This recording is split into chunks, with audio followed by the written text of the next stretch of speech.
en les vores no es pot circular en bicicleta. Quina distància ha de mantenir entre la bicicleta i els vianants? Cap és la B és 1 metre i la C és 2 metres. Jo he posat la B, és la d'1 metre. Resposta correcta. Segons l'actual normativa municipal, els ciclistes han de mantenir aquesta mateixa distància respecte a les façanes i han de respectar sempre la preferència dels peatons. Són algunes de les lliçons que han rebut aquests dies els alumnes de 20 escoles del districte de Sant Andreu. En total, 1 miler d'alumnes de 6è de primària i primer d'ESO.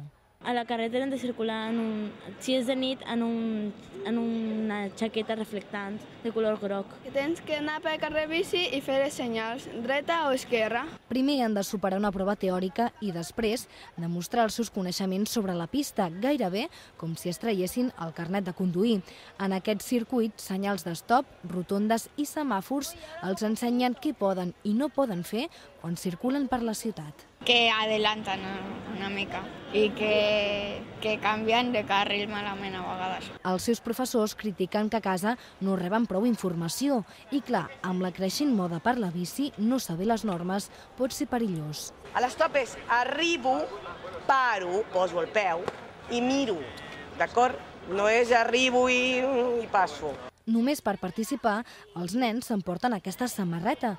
El miler de cada classe guanya més una bicicleta per afrontar situacions reals per carrers reals de la ciutat.